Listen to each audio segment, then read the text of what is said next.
friends, welcome back to the channel. Today's video is about making a multi-purpose spice mix or garam masala powder which you can use for your sabzis, vegetables, dal fries, pulaos or biryani. You can also use this garam masala for your non-vegetarian dishes. So let's begin. So I have started roasting some red chillies for the garam masala. Now I have not used any oil or ghee for roasting them. These are dry roasted in a kadhai and on medium heat you have to roast them. And if you don't want your garam masala to be red color or to be very hot and pungent, then you may totally omit the use of red chilies and only use the other whole spices which I'm going to show you later in the video. So after roasting them, you have to keep them aside in a flat wide pan so that they cool down. So now my red chilies are aromatic and crisp and dry, so I'm going to put them aside in the pan and let them cool. If you wish, you may omit red chilies altogether. So the next ingredient are coriander seeds. Now coriander seeds you have to use more in quantity, and the main ingredient of garam masalas are coriander seeds, cumin seeds and the rest of the spices. So these two are very important, coriander seeds and cumin seeds. Okay, so you have to roast it well, dry roast them, do not add any oil, and roast them on medium heat so that they don't get burnt and they are thoroughly roasted, they are crisp and aromatic. Now coriander seeds add a very good flavor to your dishes, and they are the base, they are the heart of the garam masala. So don't forget to add coriander seeds. Now I have not made this garam masala using any fixed proportion or measurements. I make this by my own measure of the quantity. I see the quantity and I gauge whether this is enough or it's less. That way. So it is my way of making garam masala. So sometimes my masalas become a bit different. Every batch of garam masala may not be strictly the same, but they all turn out aromatic and fragrant and make my dishes delicious. So here I am roasting the golden coriander seeds. Don't make them too brown, just make them aromatic and crisp. So once they are roasted, I will keep them aside in a pan again, in that same wide flat bottom pan, and let them cool. So now we'll go on to the next ingredient. So one by one you have to roast your spices. So here I have a ready mix of garam masalas which I got from my grocery store or supermarket nearby. So if you don't get a ready mix of spices, then you can individually purchase each of these and then make them. So here I am showing you a small piece of nutmeg which was there, mace, cardamom. These are stone flower or dagad phool. This is star anise.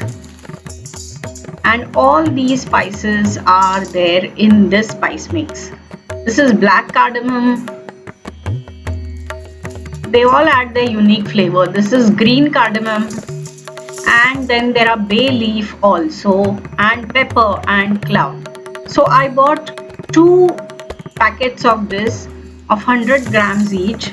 So these are the ready spice mix. I'm going to roast them again, dry roast without any oil or ghee, and make them crisp. And once they are roasted, I will add them to the pan which I have kept aside and let these spices cool down.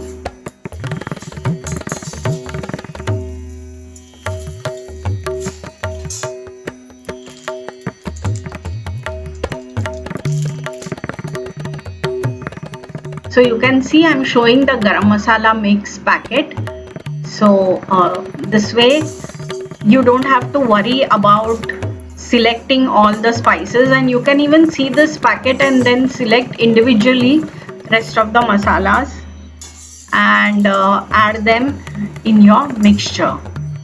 So I need a big quantity of garam masala, so apart from these ready mix I'm also adding separately so that the quantity increases.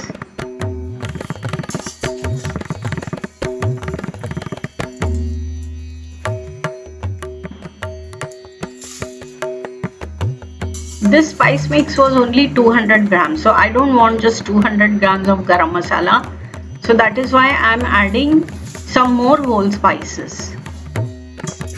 So now these are done, I kept them aside, and now we'll go to the next spice. So I'm adding black cardamom here, around 20 grams.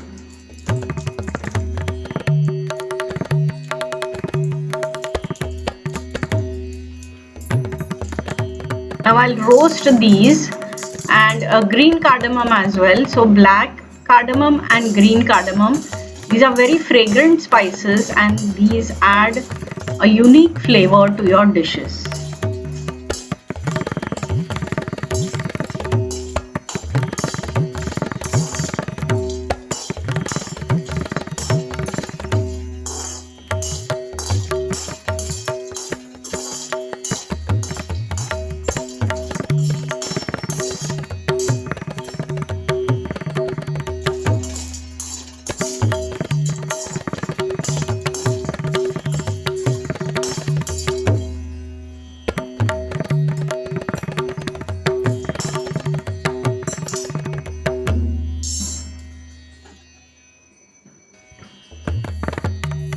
So I'm keeping these aside as well. Don't roast it too much.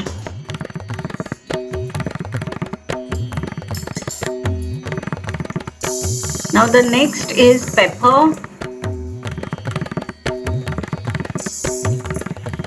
and I'll add some clove as well. So lavang and dalchini.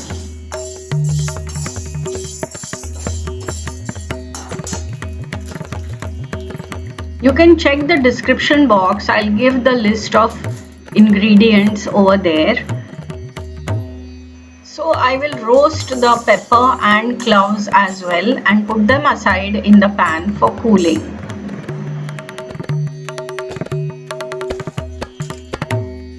Now as the whole spices are cooling in this flat wide pan, toss them a little so that the steam from the hot spices is released and they cool down faster. But make sure your hands are dry. Now the next spice that I'm going to add is stone flower or dagad phool or pathar ke phool. So these pathar ke phool are very crisp. They are thin like chips, so they don't need too much of roasting. Just dry roast them a little bit so that the flavors, the aroma is released, and then put them in the pan for cooling. This is the way they look, pathar ke phool.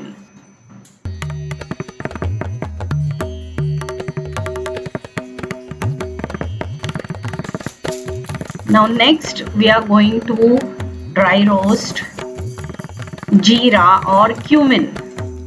So this is also, as I told you before, cumin is a very important part of garam masala. So roast them well, make it slightly golden brown and then put it aside for cooling.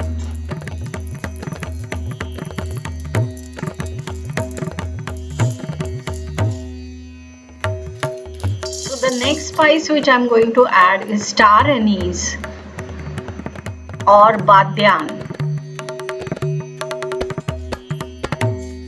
So these two I'll dry roast. This is the way they look, like a star.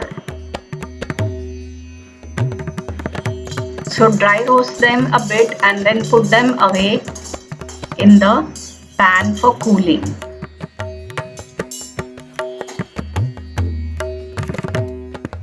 Now friends, I have not shown you the entire time period that I'm dry roasting them. You have to dry roast them a little longer so that they are aromatic and crisp and all the moisture in them is released. It goes away and there is no moisture left. They are dry and fragrant. Okay, so in between, as you roast the spices and put them in the pan for cooling, you have to toss them in between sometimes so that the heat which is trapped in between will be released and the spices will get cool faster. Okay, so I left this spice mix for cooling overnight, and next day morning I'm going to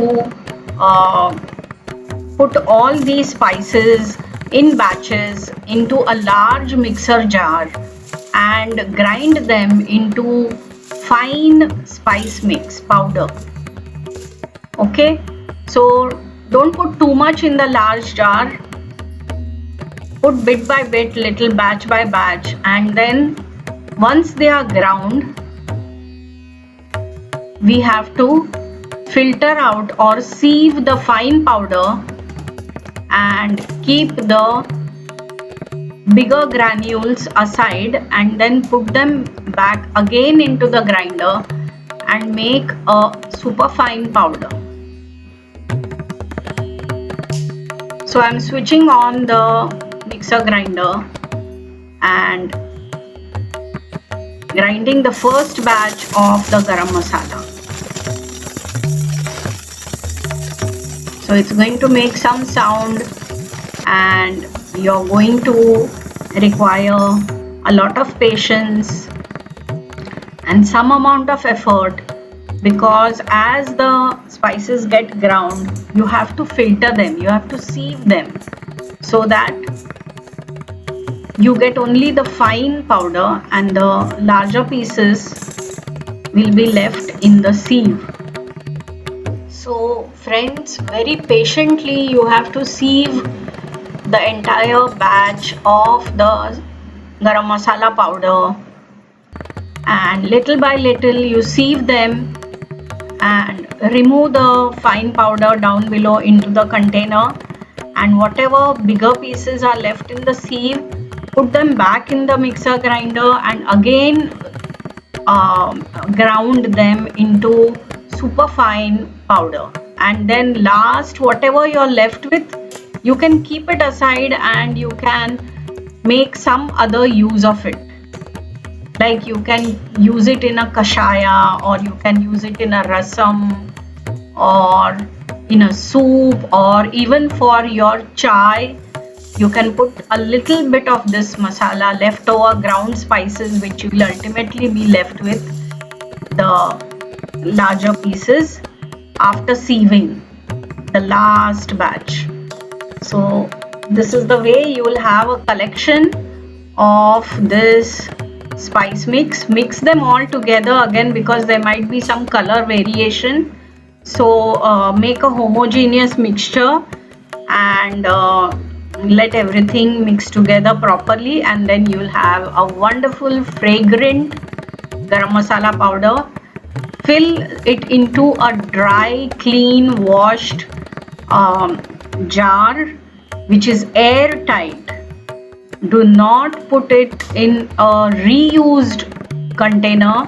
Wash the container, the jar, under cool it under the fan, and then put it into the jar after the spice mix is totally cool, because the mixer grinder will make your powder little warm.